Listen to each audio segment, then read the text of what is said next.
Celebrate. So Prafulji is looking into the camera, inviting the legendary new celebrity speaker of the country, MBA Chaiwala, Praful Billore. Come on, guys, make some noise.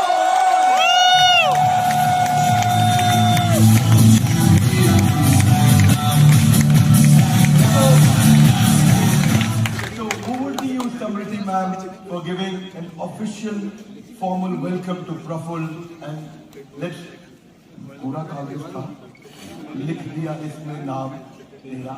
So let him give you some great advice. Here we go, one more time, inviting and celebrating with the next speaker, Praful Billore. Thank you so much. फिर sir ने तो इतना धमाकेदार introduction कर ही दिया है, but थोड़े से कृतियां एज अ स्टैट्समैन के शेयर करना चाहती हूँ आपके साथ. एंटरप्रेन्योर तो नहीं, कंटेंटप्रेन्योर है और एक बहुत बड़े इन्फ्लुएंसर है. यहाँ आए हैं, जितने लोग सेल्फी लेना चाहते हैं उसी से पता चल रहा है. इन्होंने अपना बिजनेस कितने रुपए से शुरू किया था सर? मात्र 8,000 रुपए से उन्होंने पहला अपना चाय का ठेला लगाया था और आज इनकी टर्नओवर लगभग 10 करोड़ तक पहुंच गई है. 100 आउटलेट्स लगभग खोल चुके हैं और एक साल में 100 और खोलने जा रहे हैं. 50 से ज्यादा इनके पास एम्प्लॉइज हैं. यूट्यूब पे कमाल कर रहे हैं आजकल. इनके 1.5 मिलियन तक पहुंच गए हैं subscribers. 1.47 is the right number.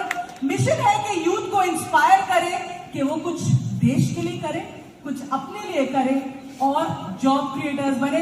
Praful sir आपको डेडिकेट करना चाहते हैं हम एक छोटा सा गाना जो हमारी इवेंट्स टीम ने आपके लिए स्पेशली निकाला है. गाइस उत्साह बढ़ाइए प्रफुल्ल जी का.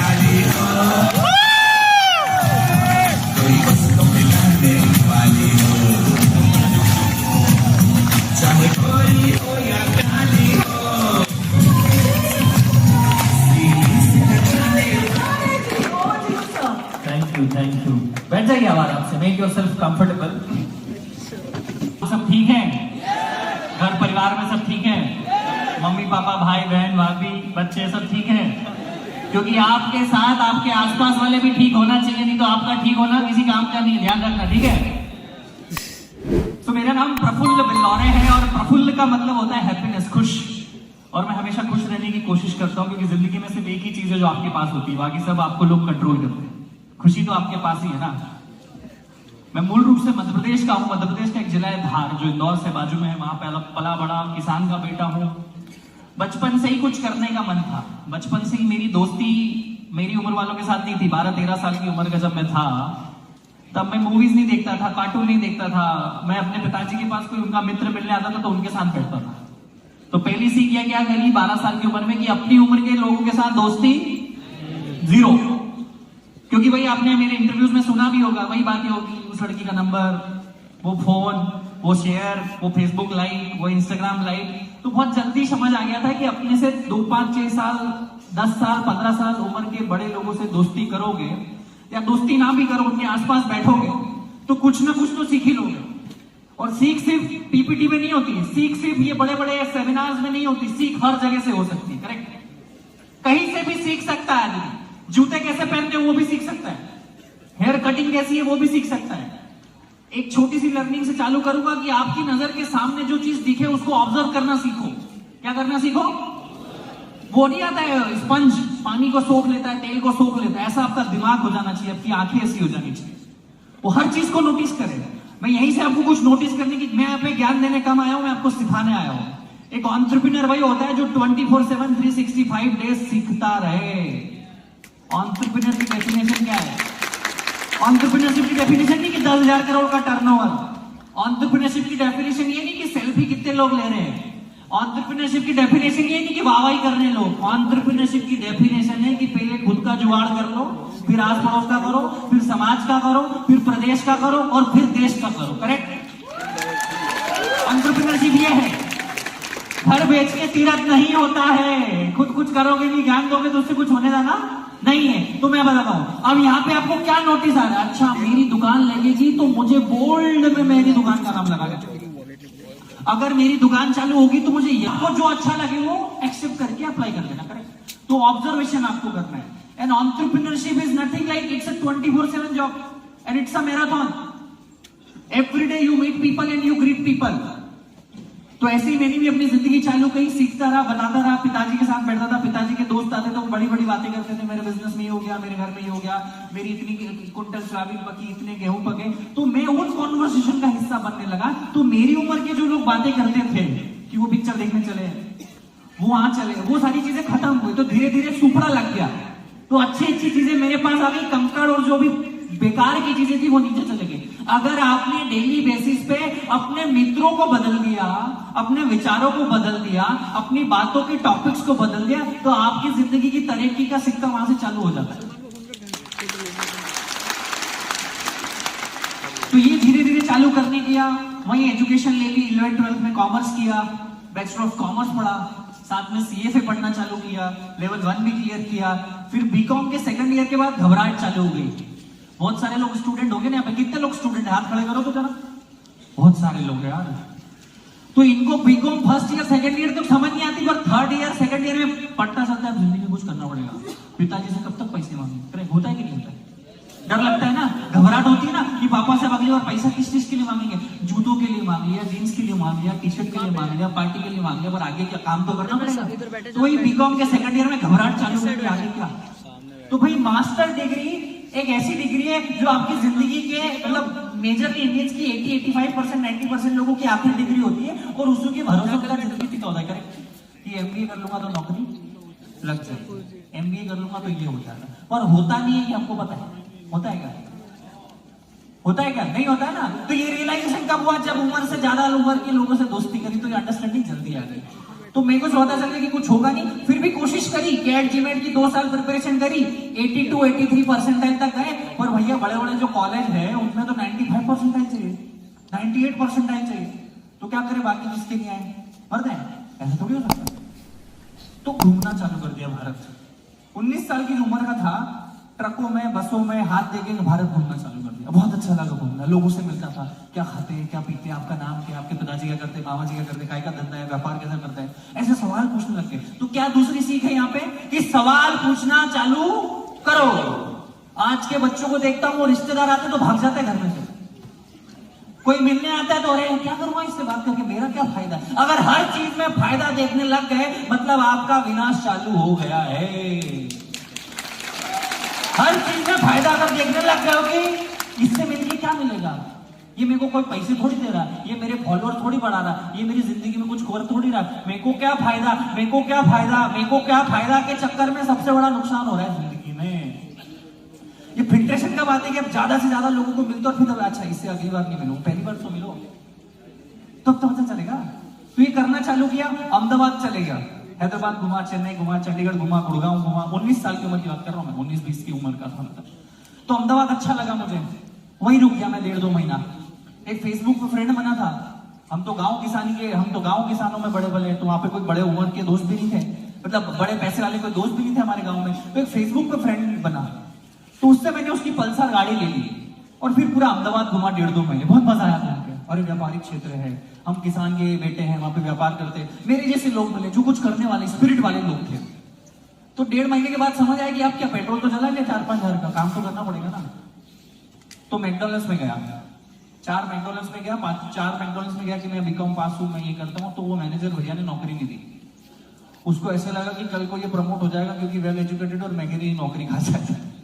तो 5वें मैकडॉनल्ड्स में जाके बोला, सर मैं 10वीं पास हूँ, मेरे को नौकरी दे दो। कभी कभी झूठ बोलना भी, तो उनने नौकरी दे दी, 37 रुपए घंटे में वेटर की नौकरी करी 5 महीने में मैकडॉनल्ड्स में। क्यों मैकडॉनल्ड्स में करी? एक ही रीजन था कि अमेरिकन क्या करते हैं। जेफ बेजोस ने भी वहां पे नौकरी करी। तो यहाँ पे क्या सीख है? अगर जिंदगी में समझ नहीं आ रहा है कि क्या करे, तो ये समझ लो कि जो जिस आदमी को आप सक्सेसफुल समझते हो ना, उसकी आदतों को कॉपी पेस्ट भी कर लोगे ना, कहीं तो कहीं पहुंच ही जाओगे। अगर जिंदगी में आप कंफ्यूज हो, आपको लग रहा है कि क्या करूं, तो किसी को तो अपना आदर्श मानते होंगे ना, किसी को तो अपना आदर्श मानते होंगे। विवेक सर को मानते होंगे कि मैं सक्सेसफुल मानते होंगे, मानते हो कि नहीं मानते हो? अपने आस पड़ोसी वाले किसी माहेश्वरी अंकल को सक्सेसफुल मानते होंगे ना, किसी जैन अंकल को सक्सेसफुल मानते होंगे ना, किसी शर्मा अंकल को सक्सेसफुल मानते हो ना। वो जैसा खाता है वैसा खाओ आज से। वो जैसे कपड़े पहने वैसे कपड़े पहनो, वो जैसा चले ऐसा चलो, वो जैसा हाथ मिले ऐसा हाथ मिलाओ, वो जिन लोगों से मिले वहां तुम बैठो, अपने आप 90% सक्सेस तुम्हारी आ गई भैया। तुम ऐसे कोई माया जाल में हो कि कोई ऐसी जादू की छड़ी मिले, विवेक सर का 6 घंटे का सेशन ज्वाइन कर ले तो सक्सेसफुल होंगे, तो तुम भैया गलत जगह बैठे हो। समझ देर से आई कि मेरे को लगता है जिंदगी में कॉपी पेस्ट करना भी चालू करोगे कोई बुरी बात नहीं। तो यही करता गया, मैकडॉनल्ड्स में नौकरी 4, 4.5, 5 महीने के बाद रियलाइज हुआ कब तक कहीं पहुंचने के लिए कहीं से निकलना पड़ता है, करेक्ट। तो मैंने ठीक है वैसे सीख लिए, लोग एक ही जगह अटके रहते हैं, मैंने कहा खुद की दुकान चालू करेंगे।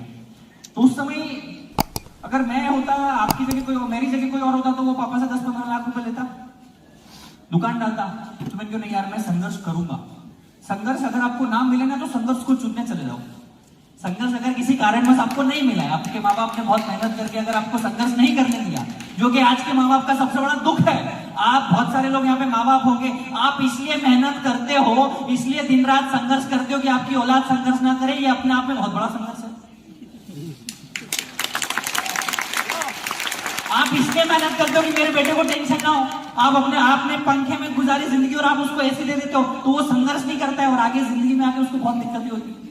तो ये रियलाइजेशन मुझे हो गया, मैं संघर्ष आया नहीं मुझे मजबूरी में, मैंने संघर्ष चुना कि मैं ठेला डालूंगा।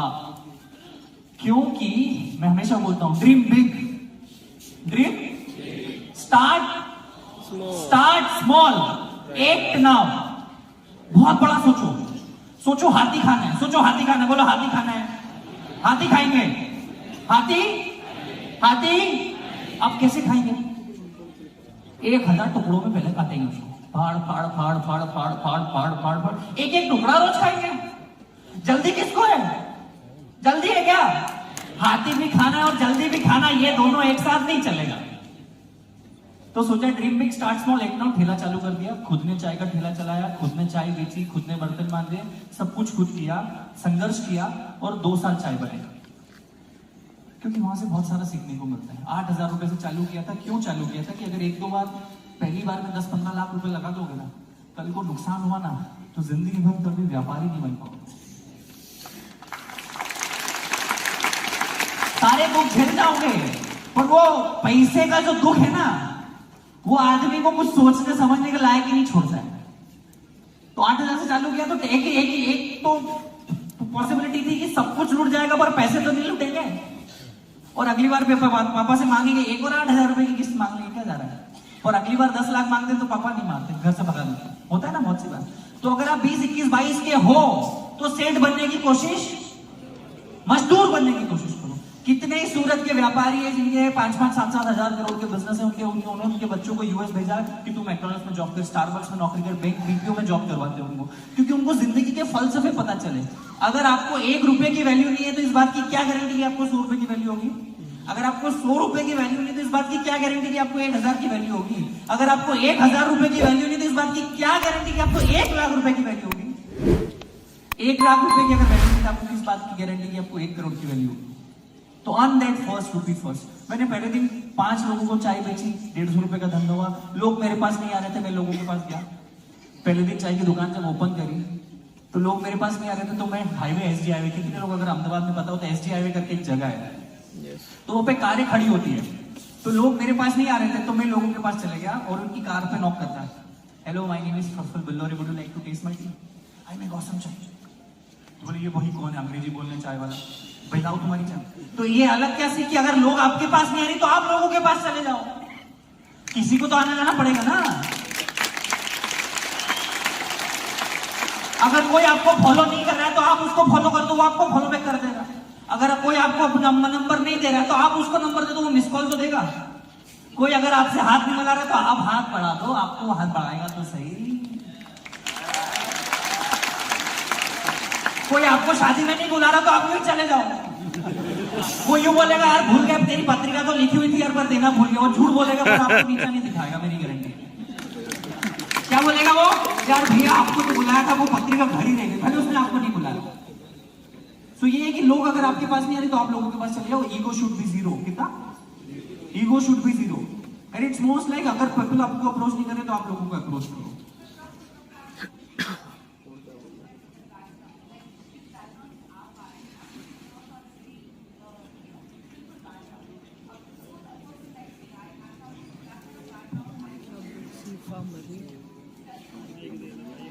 बोल रहा हूँ ना कि हम लोग बैकग्राउंड से फर्क नहीं पड़ता है। कर्मण्येवाधिकारस्ते मा फलेषु कदाचन। आज अगर दुनिया के सबसे अमीर आदमी जेफ बेजोस है, उनको तो काम करने की कोई जरूरत नहीं है। उनके आने वाली 10 जनरेशन में को पैसा मिलेगा, फिर भी वो काम कर रहे हैं। आपका बैकग्राउंड क्या, आपकी जात क्या, आपकी बिरादरी क्या, आपकी एज क्या, आपका जेंडर क्या, आप अच्छे दिखते हो, मैं वही बोल रहा हूँ। ये आपको फिगर आउट करना पड़ा। मैंने चाय बेची, आप हेलीकॉप्टर बेचो, क्या फर्क पड़ता है? आपका बैकग्राउंड अगर स्ट्रॉन्ग है तो आप कुछ और बेचो ना। हम क्वेश्चंस ले लें। Yes yes yes. So I think बहुत सारे लोग सवाल पूछना चाहते थे और प्रफुल्ल जी is very keen, so volunteers थोड़ा एक्टिव हो जाइए यहाँ पे एंड लेट्स टेक। पर पहले मैं चाहती हूँ कि जब तक आप खड़े होके तालियों से इनका एक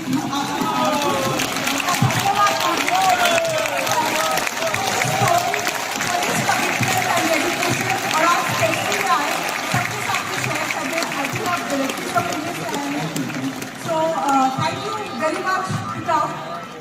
और बैठ जाइए ताकि मैं देख सकूं किस किस ने हाथ रेज किए सवाल के। तो हाँ जी, अब मैं हर एक सेक्शन से सवाल लूंगी। पहले हम ऊपर से शुरू करते हैं इस बारी। वॉलंटियर प्लीज आपको ब्लू शर्ट में जो है उनको माइक दे दीजिए।